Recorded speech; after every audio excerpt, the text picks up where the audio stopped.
Computer science concepts like data structures and algorithms can be super intimidating, especially if you're cramming the night before an interview. In this episode, we'll discuss common algorithms and data structures and give you some tips for your next whiteboarding challenge. Welcome to the Ladybug Podcast. I'm Kelly. I'm Allie. And I'm Emma, and we're debugging the tech industry. Hey, Kelly, have you heard about this cool tool called AWS Amplify? Tell me about it. It's a suite of tools and services that enables developers to build full-stack serverless and cloud-based web and mobile apps. You get to use whichever framework or technology you want on the front end. That sounds cool. Will it help me get up and running with things like hosting? Yeah. Authentication? You betcha. Manage GraphQL? Totally. How about serverless functions, APIs, machine learning, chatbots, file storage? Yes to everything! Amplify is built especially in a way to enable traditionally front-end developers like yourself, Kelly, to be successful because you can use your existing skill set to build real-world, full-stack apps that in the past would require deep knowledge around back-end, DevOps, and scalable infrastructure. The Amplify console also allows you to use a GitHub repository to deploy to a globally available CDN with CI and CD built in. Super cool. Where can I learn more? If you want to learn more about AWS Amplify, visit aws-amplify.github.io. We want to ask you a quick favor before we get started. Please leave us a review on Apple Podcasts. It helps new people find out about the show. Each week, we'll select one reviewer to win a book from Smashing Magazine, which we're super excited about. So let's get started with the episode. Let's first talk about our experience with data structures and algorithms. And I want to start with Kelly here. I think Kelly is an expert in it, right? Yeah, I'm an absolute expert. Actually, no, okay. I have zero experience with this.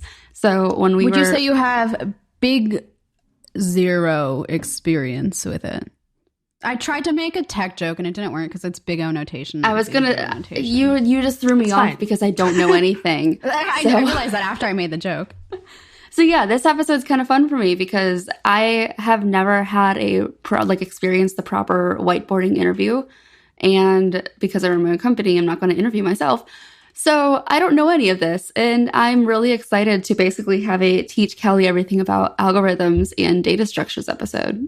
I'm excited for it too. I started my career at IBM. So I went through, I wouldn't say it was a whiteboarding interview for my first full-time role, but once I got there and I interviewed internally for different teams, I actually went through the whiteboarding process then as an employee, which was strange. I interviewed at Google as well, and I've interviewed at other companies like Facebook and other larger companies. But most recently, I work at LogMeIn, which is, it's not a huge company, but I still did do some semblance of live coding. It just wasn't to the extreme of like a Google or Facebook.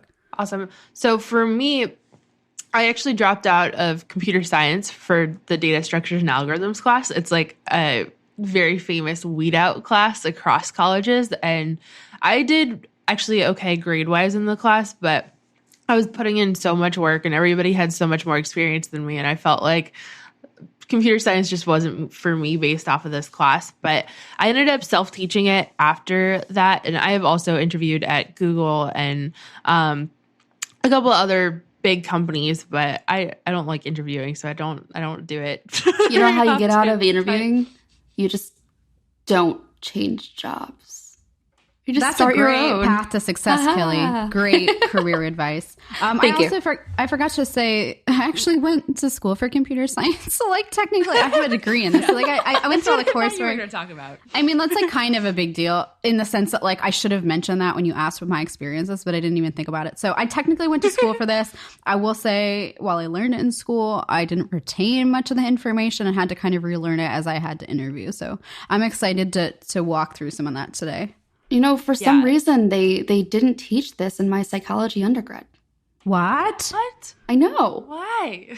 They should have just dropped the Freud conversations or like the B.F. Skinner conversations and thrown. Look at you dropping famous names in psychology.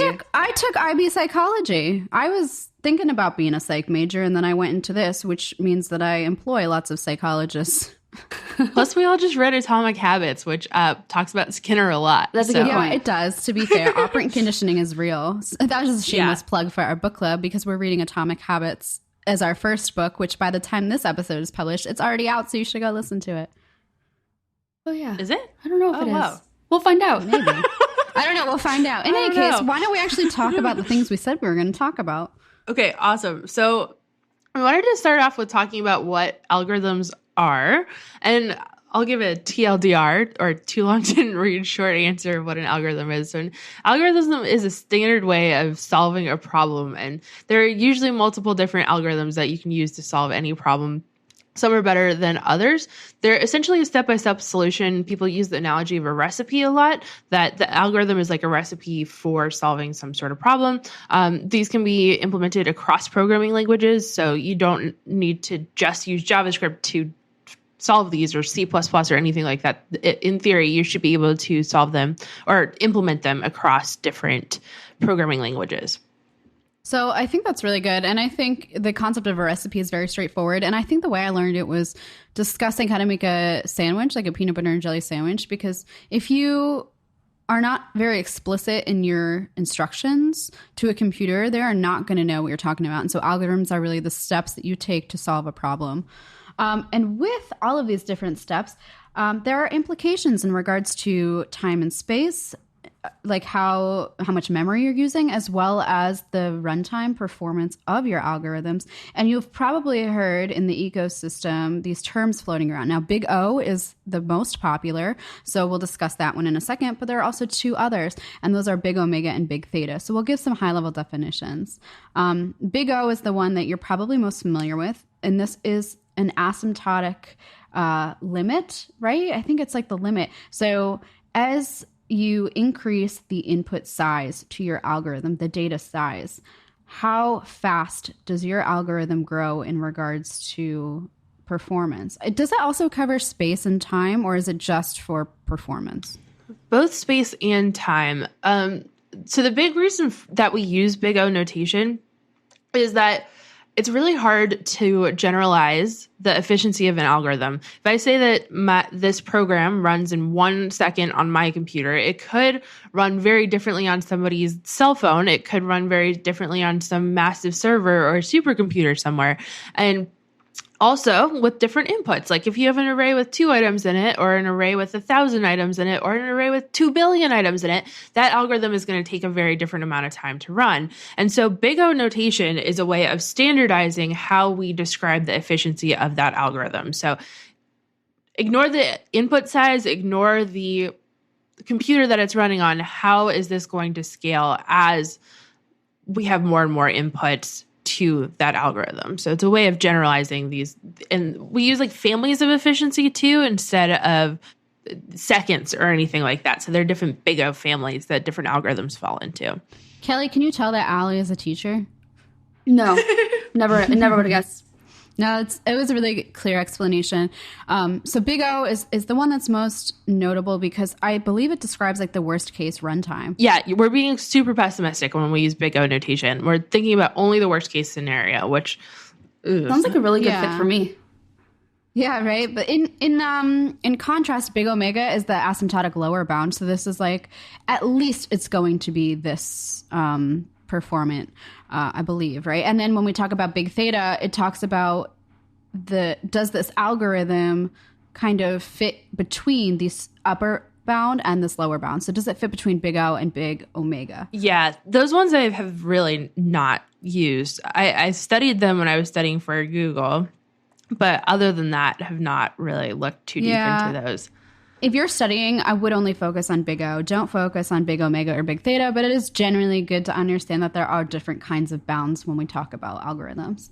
And there's a really great chart. We'll link it in the show notes. It's the Big O complexity chart, and it describes the runtime of different Big O notations. So if we think about something like n factorial, where you're taking, let's say a number, let's take 5. Factorial means you multiply it by every number that precedes it. So 5 times 4 times 3 times 2 times 1. And the Big O of that is pretty damn high. Like that's a really bad runtime for your algorithm. If you have 100 items, that's a huge number, right? So that's going to be a horrible runtime versus something like O of n. As you increase the number of inputs to your algorithm, it's just going to be, linear? Is that what we call O of n? Linear? Yeah, linear time. So something like doing a single for loop would be O of n. If you have 100 items in an array and are looping through it, it's going to run 100 times. If you have one item in the array, it's going to run one time. If you have 1,000 items, it's going to run 1,000 times. So that's O of n, where it runs the same amount of time as the number of inputs you have. O of 1 is constant, which means that no matter what your input is, it's only doing one thing. So if you're passing in an array with 1,000 items, it's still just console logging hello world or something along those lines. I'm using JavaScript terms. I don't know why I'm using JavaScript terms, but I guess I'm spending too much of my life in JavaScript world right now. Yeah, constant time is kind of like what we all shoot for, right? And this would be something like a variable assignment. So like var x equals 1. It doesn't matter how much data we're passing our algorithm. This is just going to be a constant time. And what we do is we essentially walk through all the lines in our algorithm, whether that's a function. Let's say we have a function and it has a variable declaration. Let's say it says var x equals 1. And then we have a for loop that says, from 0 to n, I don't know, just console log the value of n. Something very simple. What we do is we essentially walk through all the lines in our code and we see what is the big O runtime for this. Well, we just stated our variable declaration is constant time because it doesn't depend on our input. But our for loop, like Ali just explained, is going to run n times, so that's linear time. I'm totally getting tripped up now. And what we do is we essentially look at which is the worst big O runtime. Our for loop is going to run more times than our constant time declaration, and that's as a result the worst or the most unperformant within our algorithm. And as a result, this is going to be the value that we take. So we don't even care about anything that's more performant. We don't care about our constant time variable declaration. All we care about is the fact that our for loop is going to run n times. So our overall runtime for our entire algorithm is the worst case, which is O of n.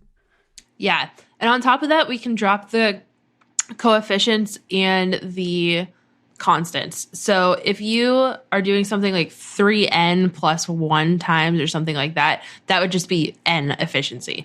You can simplify it down to those kind of families instead of getting real niche there. And this is very confusing, especially for beginners, to understand why do we drop the constants? Why do we take like the worst big O value? And we're not going to go into all the little secrets and nuances of calculating the performance, the runtime of these things, but we're going to link some really good resources for you down in the show notes. Yes, it's going to check out those resources. Hint, it's me. Kelly, could you now reiterate exactly what we just told you? Like, I'm kidding, but do you actually do you have a little bit better understanding when we say big O? Do you understand what that means? Yeah, no, that makes sense to me. I think what's maybe throwing me is, am I having to manually calculate this out? So you would look at your code or look at the algorithm, the recipe for the code that you're going to write, and you, based off of that code, you would infer the big O family that algorithm or your piece of code falls into. So if there's a for loop, then it's probably n. If it's a nested for loop, it's probably n squared. Okay. There are kind of these patterns that you notice, and you use those to group your algorithms or your code into these big O families. Okay, that makes more sense. And we just need to be clear that, like, when we say O of n, n is really just the upper bound, right? So, like, in a sense, so let me explain that. So when we have a for loop, we do, like, for let I equal 0, I is less than n, I plus plus. Well, in this case, for I is less than n, it's going to run n times. If we change that to, I don't know, k, it would be O of k. So it's just like an arbitrary value that we're setting for things. And this gets more... this becomes more important when we have nested for loops. And this is going to kind of lead us into our first algorithm, which is called bubble sort, which you may or may not have heard of. It is a sorting algorithm. So if we have an array of different integers, we want to sort them from the lowest to the highest, for example. And bubble sort is notoriously bad in terms of big O performance. And you'll hear it. It's going to be called O of n squared because for every single element in this array, you have to compare it to every other element. So you're doing n times n comparisons. You're running through that list for each item, comparing it to every other item. So that's where we get the O of n squared. But in cases where you have nested for loops that are on different numbers or like a different set of numbers with different values. Let's say we have two arrays, one is of size 5 and one is of size 7. If we have two nested for loops one is the outer one, for example, would run 5 times and the inner one would run 7 times. And you can't just say that's O of n squared because those are 2 different values, right? So you would have to assign different ones. So like O of n m, for example, because they're 2 different values. Yeah. Sorting algorithms are a really common family of algorithms to know. For me, I heard the rule that you're supposed to know 2 good sorting algorithms for interviewing. I don't know if you all have heard that rule either. But so I mostly memorized like merge sort and quick sort when I was interviewing. Yeah, I would say that's right. Like bubble sort is really something you would just learn is in terms of like, why is it so bad and why is it such a joke that like even famous people with 0 technical knowledge understand how bad it is. Yeah, if you're starting out or if you're practicing for a whiteboard interview, I would recommend knowing merge sort and quick sort. And those are primarily due to the fact that they are divide and conquer algorithms and not like brute force algorithms, if that makes sense. I don't know if that's the proper term for them, but the essentially is you're breaking down the problem into smaller and smaller partitions until you can't divide it into any smaller partitions, and then you build it back up. So divide it first and then conquer it second. Yeah, definitely. And you're breaking the problem into smaller problems until the problem is easily solvable, and then you're putting the arrays back together. Bubble sort is probably the one that if you were to ask a brand new coder how to sort an array, that would probably be how they would do it because it's a really brute force algorithm. Words are so hard. I am also going to link in the show notes this really awesome visualizer that shows all these different algorithms and visualizes them really, really well. So I am going to link that in the show notes. I think that that's really great, especially for these sorting algorithms. Yeah, for sure. And we just mentioned a couple. So bubble sort, to visualize it, just take, let's say we start at the first element in an array. Let's say it's a 4. Compare it to the next item to its right. And let's say it's a 7. Well, 7 is greater than 4. So at that point, we don't need to switch them. They're already in their order. But if we move up to the 7 now, well, what's the item to the right? Let's say it's a 3. Well, 7 is larger than 3. So we have to swap them. And we do this until 7 gets to its proper position, or, you know, and like I said, you have to compare every element against each other. So this is very non-performant. And versus like a merge sort or a quick sort, like Ali said, you break this problem into smaller and smaller parts until you can't anymore. So like merge sort, you would divide each. So take our big array, divide it in 2, and then take the left half and divide it in 2 until you can't divide any of these arrays anymore until they're all just single elements. And that's the point where we start to sort them and say, oh, is the left one greater than the right one? If it is, swap them. Otherwise, just merge it back. So like, yeah, we'll link some of these in the show notes. It's really hard to like explain visualizations over a podcast. I didn't expect that. Yeah, it's super hard. So let's just say that merge sort and quick sort are probably the ones that you'll see most often in an interview type setting. And those would be the ones that I would learn if I were to learn 2 of these.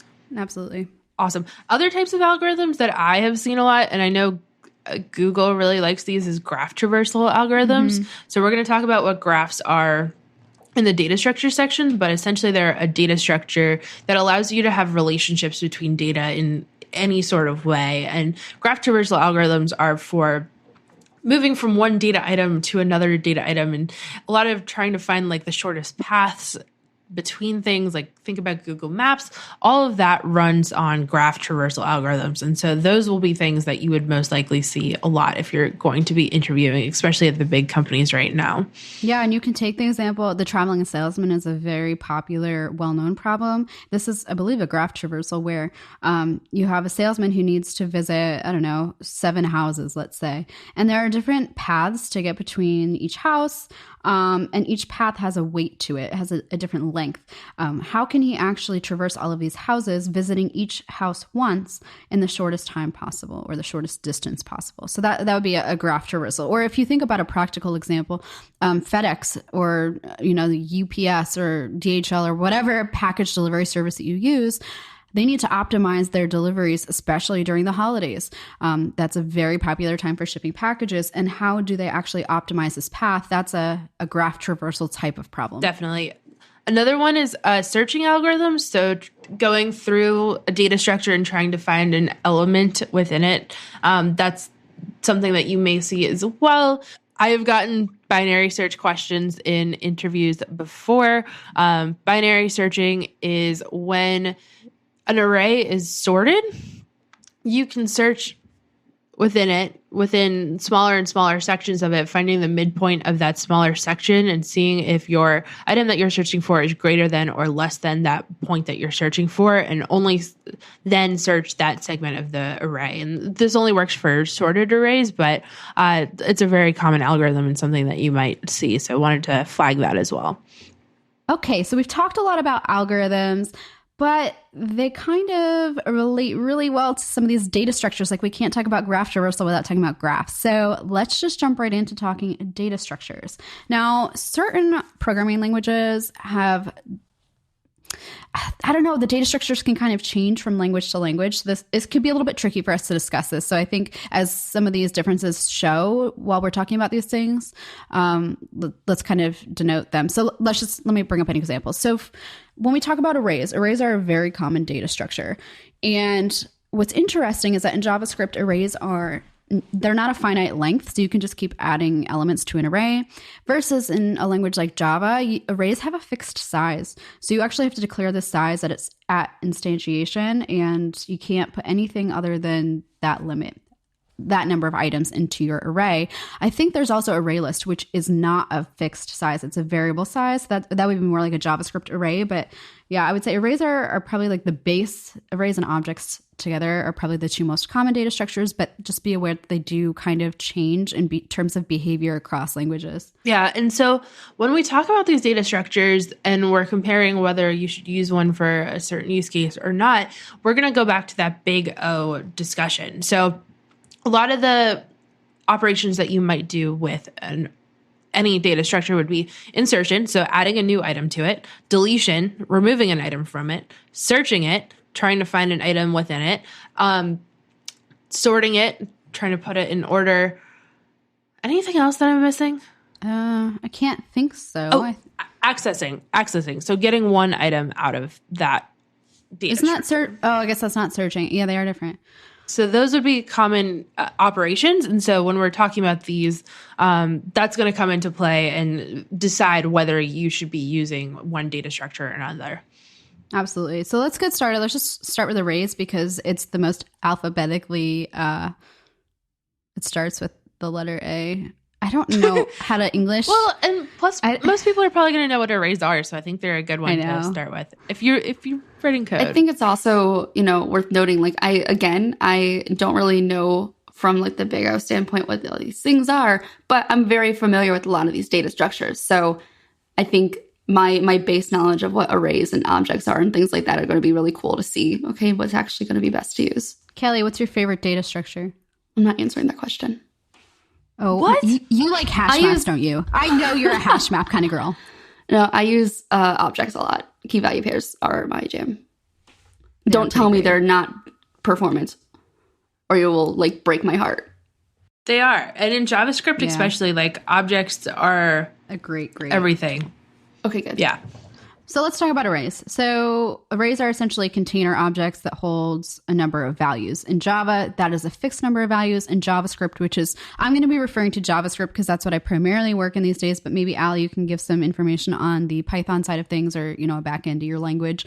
In terms of inserting something into an array in JavaScript, it's constant time. It's O of 1. Yeah, with arrays, there's this concept of abstract data structures. So abstract data structures are essentially like sets of rules for how data structures are implemented. They're like the concept of a data structure, and you could implement them across languages. And so traditionally, arrays were these things that you could not add to without moving them in memory. Like they were really efficient because you could put them all in one contiguous block of memory or one piece of memory altogether on your computer. And that's changed over time with more dynamic languages, where instead of storing the actual item at that index in the array in the memory of your computer, instead of storing a reference, and that allows you to add more dynamic information and different types of data to that array. And so that's how that's evolved over time with more dynamic languages like JavaScript. And so traditionally, adding an item to an array was an O of N operation because you had to copy that whole entire array into a new block of memory. But again, these more dynamic languages like JavaScript, they actually pre-allocate memory. So you have extra space to add new items to the array, and it becomes closer to O of 1. You sound so smart because you are smart. I like it. It's a pretty good reason. I don't know. These things like fascinate me. I don't know why. And they're not things that we necessarily use every day as developers, Right. but I think understanding the under the core of programming language is something that just fascinates me. And maybe someday I build my own language. Probably not, but that's okay. That's a lot of work. That sounds like a lot of work. I think agree. my heart just started racing at the thought of doing that. This big O cheat sheet that I'm linking in the show notes has common data structure operations. So it basically is a table of all of our different data structures, and it tells you how much time or what the big O runtime for accessing, searching, insertion, deletion, those kinds of things are in the average and in the worst cases. So just to kind of like wrap up arrays. So we said accessing is approximately like O of 1 for JavaScript, or in general now. Searching would be O of n, because think about it. If you're searching for a value and it's not in the array, that means you've searched every single element, or O of n, right? That's the worst case scenario. It's not in there. To insert, insertion we said was O of n. Yeah, insertion is close to O of n. Yeah. But in programming languages like JavaScript, it's more efficient than that. Correct. Yeah. And same with deletion, I would say. Yeah.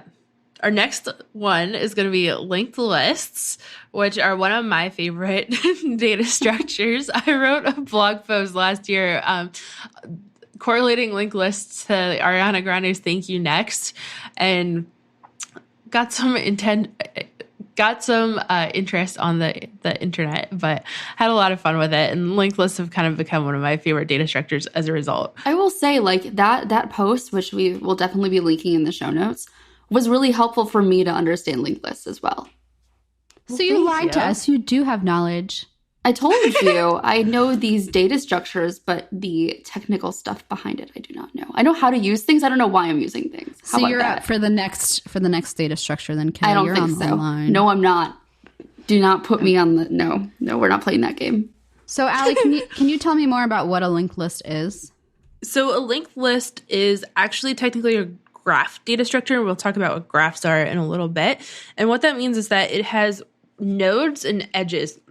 Nodes are pieces of information. Edges are references to the next item in the linked list in this case. So each item has a piece of data, and then it also says, okay, my next piece of data is stored at this place in memory. Go look for my next piece of data there. And these are really efficient because, again, like we said with arrays, they had to be stored in one contiguous block of memory. So you had to have all the amount of memory in one place on your computer in order to create an array.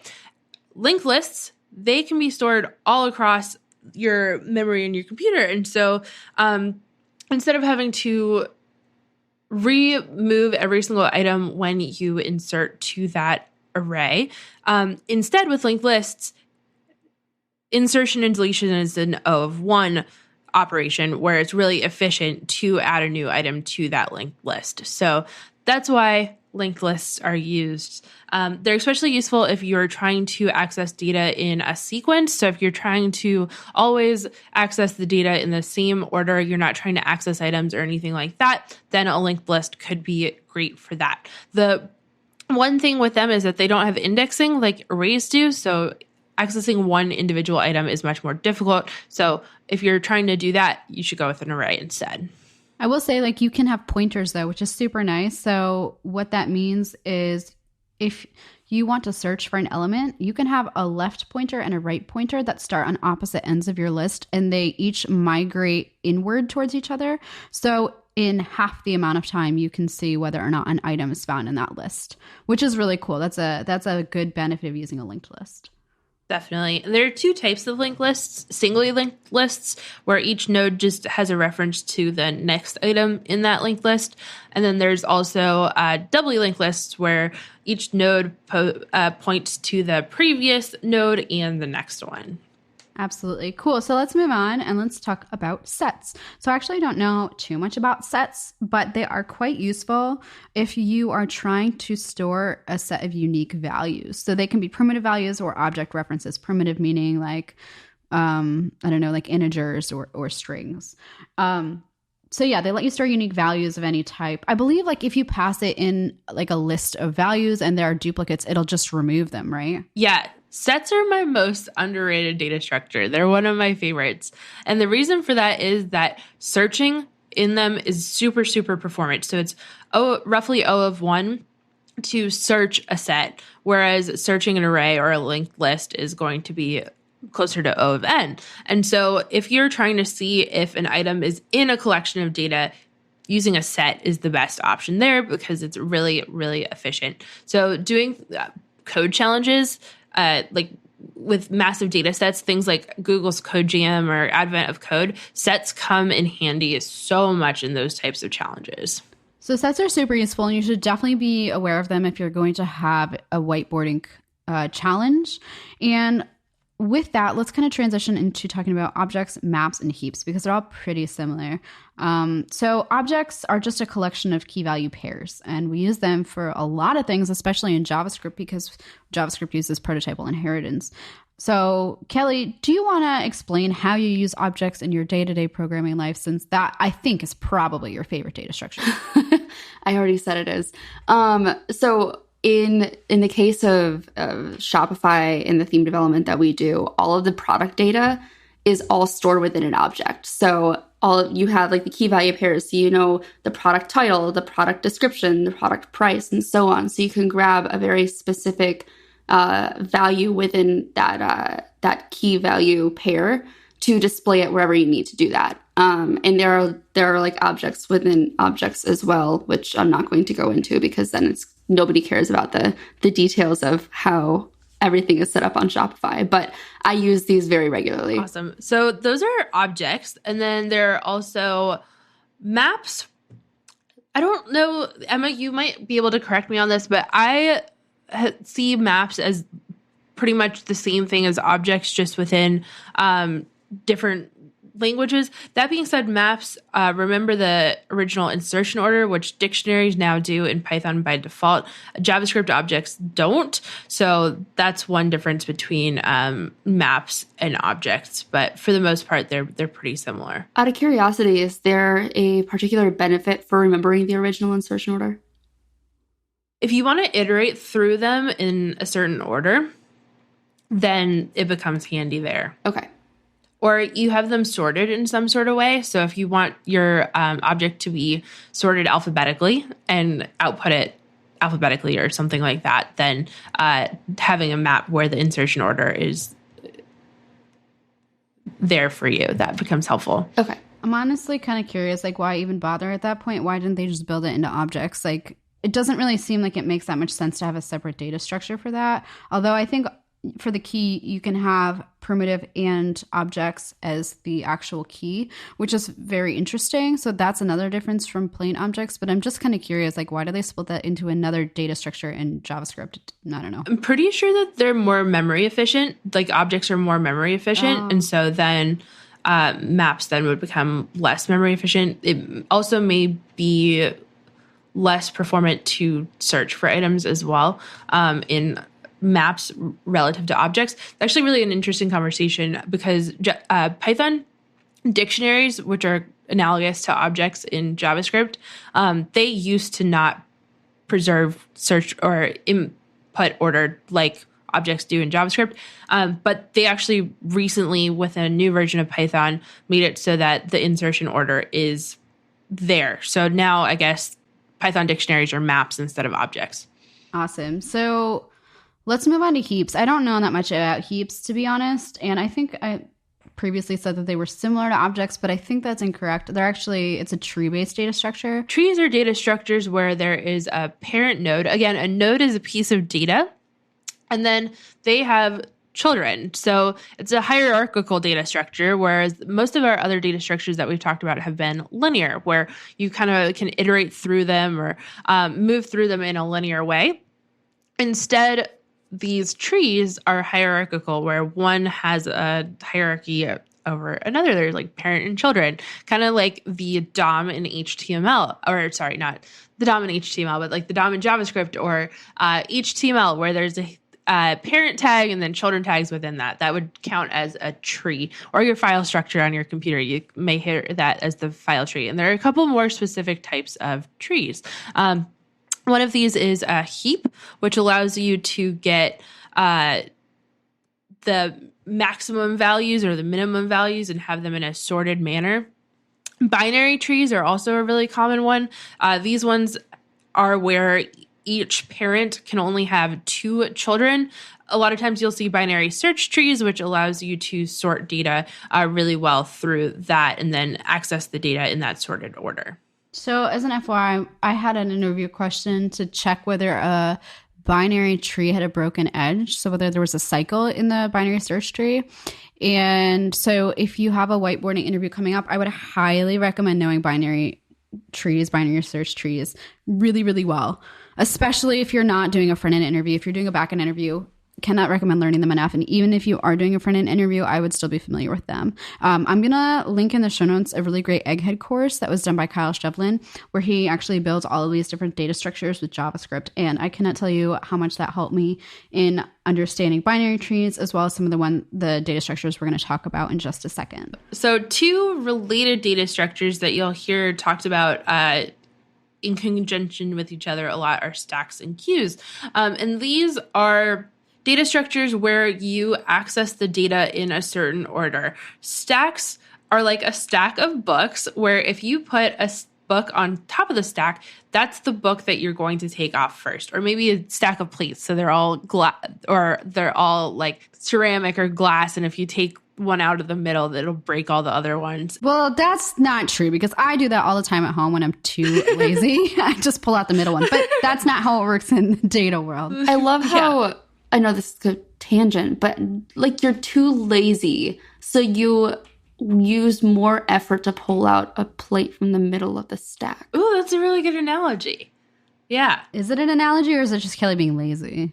But my whole thing is that it takes more effort. So why can you say you're being lazy? Because I can't physically hold all of the plates on top of the plate that I want to get to. Is that plate special? Is it like your Disney print plate or something? Well, don't you ever stack like smaller plates on bigger plates, and then sometimes you need a bigger plate, but it's under all the smaller plates? They're in different stacks. But you just have to be really careful in that case. Well, some of us in Europe don't have large kitchens like you, Kelly. Thanks. Anyway, sorry. No. The other analogy that people always use is, if you remember in elementary school, they have, or at cafeterias in general, I guess, they have those like stacks of trays, and you can take one off the top, and they kind of all like pop up a little bit, and then you can put one on the top, and they all kind of sink down a little bit. Anybody remember that? I know what you're talking about. Yeah. Okay. Those are cool. Just making sure. Anyway. Yeah, super fancy. So I hear that as an analogy for stacks all the time. And so the methods that you'll see on those stacks are push, pop, and peek. Push is for adding a new item. Pop is for taking one off. And peek is for checking to see which is the next item that would be coming off of it. I don't think I've ever used peek before. And what's the big O runtime for these? So like to add a new item, it's just O of 1, right? It's just constant time, right? So it depends on how you implement them, actually. So usually under the hood, you're going to use a linked list. And in that case, then it would be O of 1. That being said, I see a lot of people also implement them with like arrays, and in that case you would take on the efficiency of the array, so it would be closer to O of n. So just to be clear, stacks and queues are not indigenous data types in a language. You actually have to build them out with other data structures. I'm sorry, they're not data types. They're not indigenous data structures. So like you wouldn't have like a stack or a queue data structure in JavaScript. You physically have to build them, whether that's with like, I don't know, like Kyle Shevlin in his course, I think, builds them as functions, and you have different functions within that, or he builds them as classes or something like that. So you have a class for a stack, and then within that you have push, pop, peek, and then how you actually implement it. Like you said, Allie, could be with a linked list, could be with an array. Definitely.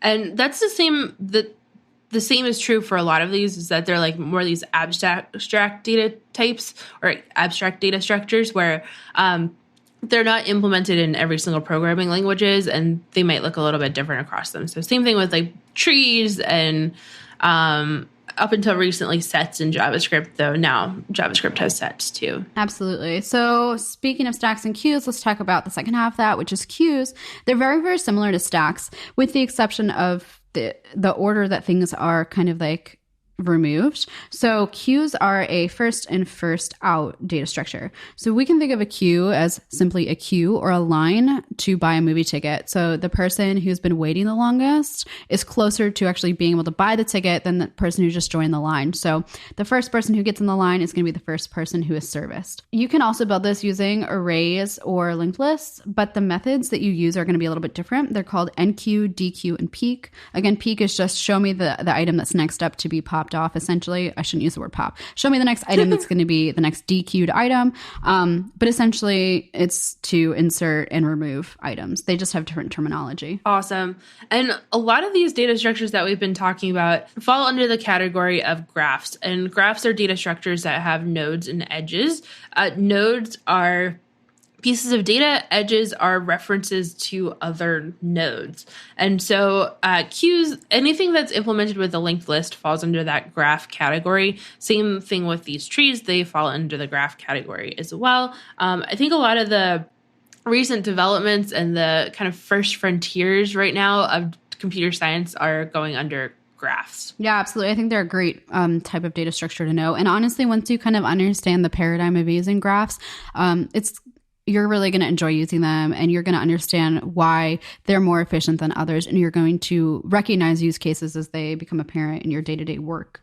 Definitely. So that's really a high-level introduction to all of the data structures and algorithms that you may or may not encounter in a whiteboarding interview. And we'll link, again, some really great resources down in the show notes for you.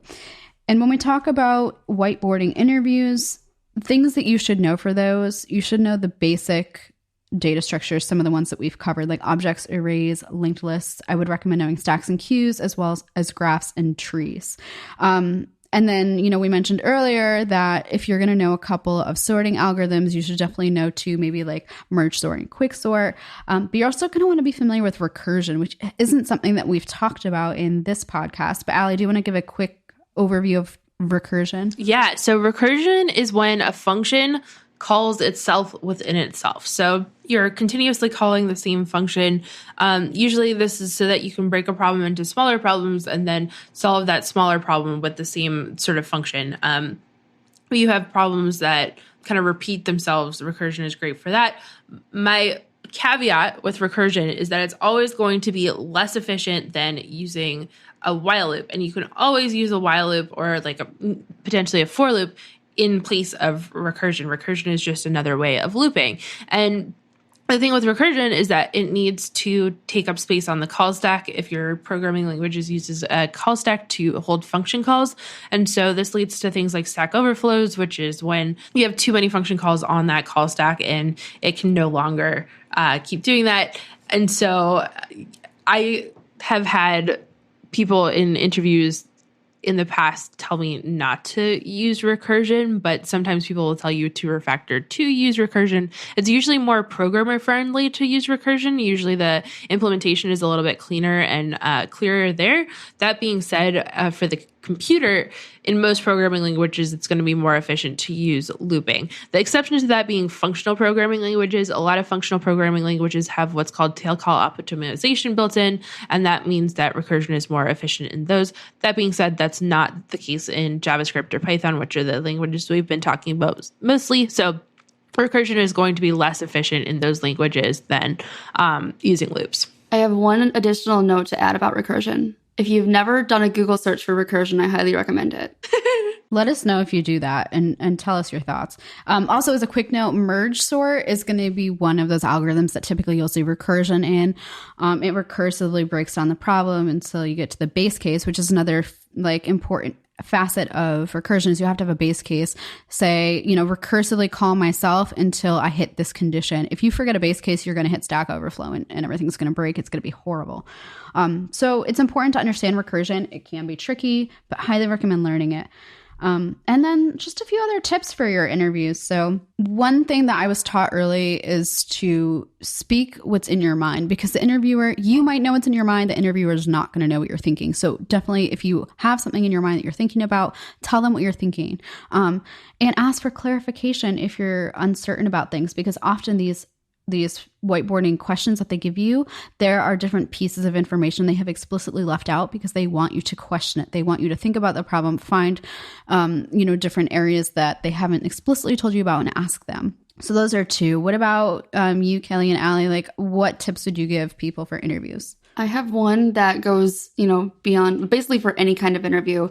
If you're not sure about something, say you're not sure. That's totally fine. Instead of like coming up with an answer that doesn't actually make sense, where you don't really know what you're talking about, it is totally okay to be like, I'm not sure, but I would maybe approach the issue this way and see what would work, or see if it would work. That's totally fine. I'm a little surprised Kelly said no bullshitting. I didn't say it. Well, you didn't, but it's inferred. No, it's just the premise of like, if you're not sure, don't BS things, right? Like, just admit it. Like, there's no shame. And actually, when I was at IBM, I had a manager tell me that one of the biggest things that he saw in candidates, I think that one of the reasons candidates weren't getting hired is they tried to BS an answer, not knowing if it was correct or not, but they acted like they knew it was correct. And so don't BS your way through something. Like, just openly admit you don't know, but take educated guesses. Yeah, and you can also show a really good growth mindset there too of, I don't know this yet, but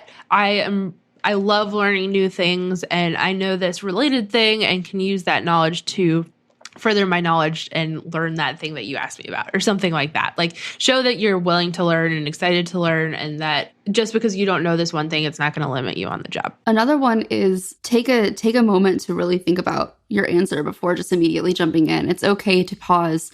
It might feel like an awkward pause to you, but if it's useful to be gathering your thoughts before giving an answer, again, totally fine.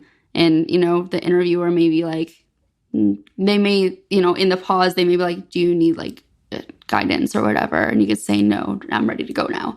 Whatever happens, it doesn't really matter. But point being, don't feel rushed to immediately answer every single question the moment it's asked. Definitely. I also think writing pseudocode as a first step is a good idea, unless they tell you specifically not to do that. But writing out your thoughts in plain English and thinking about the steps that you might take to solve a problem could be a really great first step.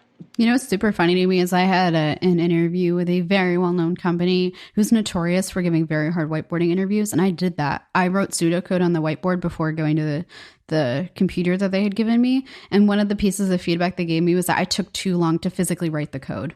I spent too long pseudocoding and not enough time physically writing JavaScript. And I was like, are you serious? Like, that's your feedback? That's kind of ridiculous in my opinion, because I took 20 minutes out of 40 to actually think through the problem from like a pseudocode perspective and fix all the bugs before writing it.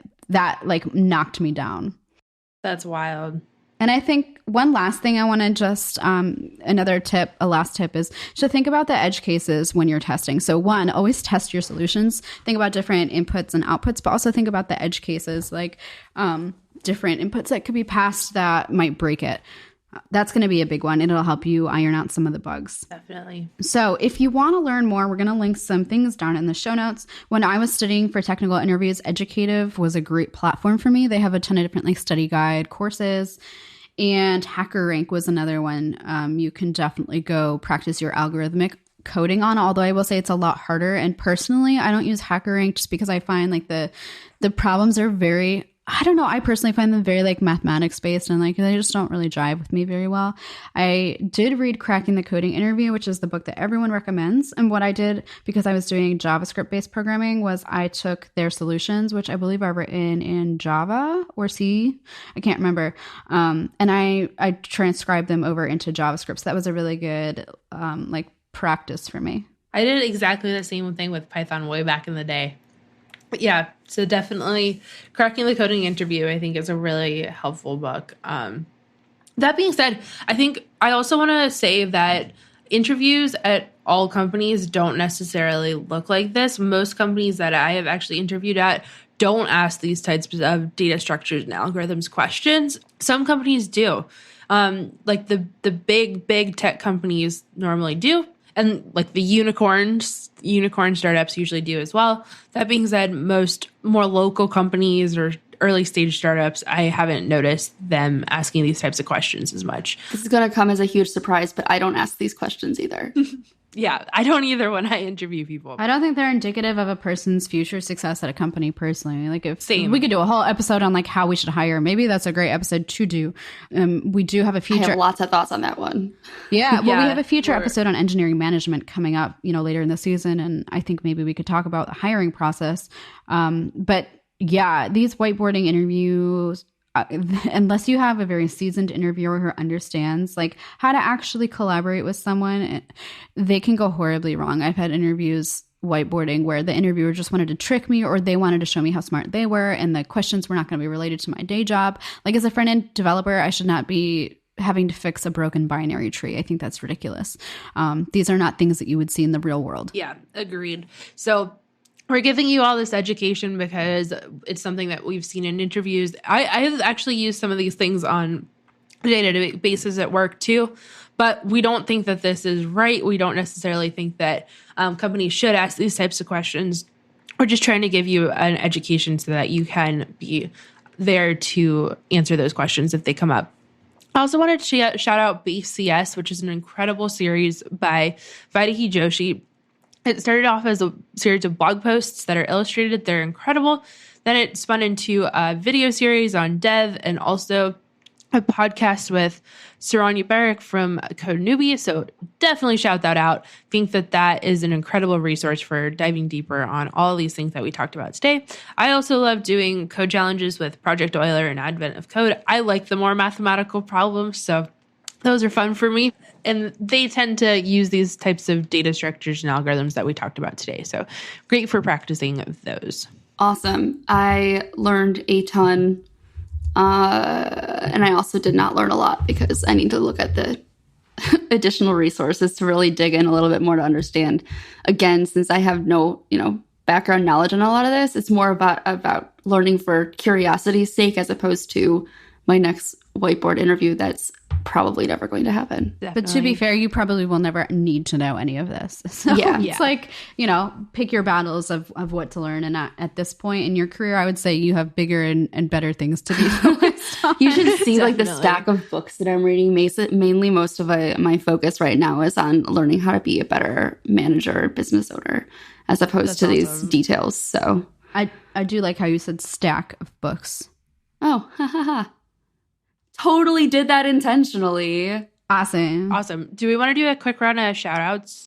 Yeah, absolutely. So one thing I recently retweeted is a blog post called JavaScript Visualized Prototypal Inheritance. So this woman, Lydia Halley, I believe is how you say it, she's been posting like this really awesome blog posts on the practical dev. And they're all animated and they're all about things JavaScripty, like the JavaScript engine and prototypal inheritance. She does an amazing job. So I'm going to link her article down below. She's definitely someone to watch. Mine's nothing related to this, but Pop Sugar released their 2020 reading challenge checklist, which is basically, I think, like 40, 50 books. I don't remember how many, of like various topics. And it kind of helps you step out of your comfort zone of the books you normally read. So I'm going through that list with one of my friends right now. So definitely worth checking out. Ooh, amazing. I'm pulling that up right now. As am I. Allie, what about you? Do you have a shout out? I kind of said this already, but it goes with the episode. Want to give a huge shout out again to Base CS, the series by Vaidehi Joshi. I used it so much when I was trying to learn all of this and self-teach it after really feeling like I couldn't learn these things when I was in college and thought that I just wasn't smart enough to learn them. So her series really helped me to learn these things. And so I want to give it a second shout out here. Awesome. Well, cool. I hope those listening found this episode to be helpful. So let's close this out. If you like this episode, tweet about it. We'd love to get your feedback. And we post new episodes every Monday, so make sure you're subscribed to be notified and leave us a review.